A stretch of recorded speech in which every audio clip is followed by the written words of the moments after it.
सतीश सालियन यांची याचिका हायकोर्टानं स्वीकारलेली आहे। याचिकेमध्ये आदित्य ठाकरे यांच्यावर गंभीर आरोप करण्यात आलेत, तर किशोरी पेडणेकर यांच्यावरही गंभीर आरोप करण्यात आलेले आहेत। आदित्य ठाकरे, सूरज पांचोली, दिनो मोरियासह अनेकांवर आरोप करण्यात आलेत, तर दिशाची बलात्कार करून हत्या केल्याचा आरोप तिच्या वडिलांनी केला। याचिकेमध्ये आदित्य ठाकरे यांच्यावरही गंभीर आरोप करण्यात आले।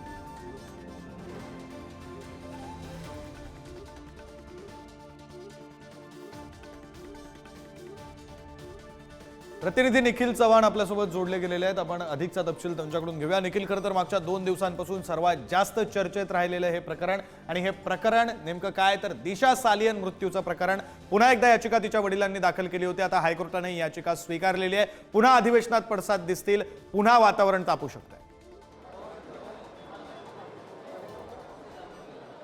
नक्कीच विक्रांत, आपण पाहिलं तर अधिवेशन सुरू असतानाच हा महत्त्वाचा जो विषय आहे तो या ठिकाणी सत्ताधाऱ्याकडून बाहेर काढण्यात आला, आणि या विषयामध्ये आपण काल विधानसभेमध्ये झालेला गदारोळ देखील पाहायला मिळाला। यामध्ये दिशा सालियन हिच्या वडिलांनी पुन्हा एकदा हायकोर्टामध्ये धाव घेतलेली होती, आणि या संपूर्ण प्रकरणात पुन्हा एकदा चौकशी व्हावी अशी देखील मागणी आहे ती या याचिकेच्या माध्यमातून करण्यात आलेली होती, आणि हीच याचिका आता हायकोर्टाने स्वीकारलेली आहे। आणि हायकोर्टाने या स्वीकारलेल्या याचिकेवरती लवकरच सुनावणी देखील अपेक्षित आहे। मुख्य न्यायमूर्ती या ठिकाणी आलोक आराधे यांच्या खंडपीठासमोर ही सुनावणी आहे ती होऊ शकते, कारण या प्रकरणातील जे सुनावणी आहे तर त्याच सुनावणीला क्लब करून ही सुनावणी होऊ देखील शकते। परंतु या संपूर्ण प्रकरणात आता जे ह्या याचिकेद्वारे जे नवीन मुद्दे मांडण्यात आलेले आहेत तर त्यामध्ये किशोरी पेडणेकर यांच्यावरती आरोप करण्यात आलेले आहेत, तसंच आदित्य ठाकरे यांच्यावरती आरोप करण्यात आलेले आहेत। हे आरोप पाहता आता न्यायालयाच्या माध्यमातून कशा प्रकारे ह्या संपूर्ण प्रकरणाकडे पाहिलं जाते, आणि याच प्रकरणामध्ये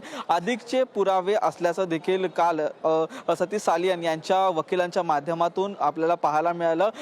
ओझा हे या वकिलांच्या माध्यमातून कालच माध्यमांसमोर माहिती आहे ती देण्यात आलेली होती, आणि या संदर्भात अधिकचे पुरावे आहेत ते देखील आम्ही कोर्टात वेळोवेळी देऊ असं देखील त्यांनी सांगितलेलं होतं। त्यामुळे आता ही त्यामुळे या प्रकरणामध्ये आणखी नेमके काय काय अपडेट्स येत आहेत याकडे तुमचं लक्ष असू द्या। वेळोवेळी तुमच्याकडून तपशील घेत राहू। धन्यवाद निखिल, दिलेल्या या सगळ्या सविस्तर तपशिलांसाठी।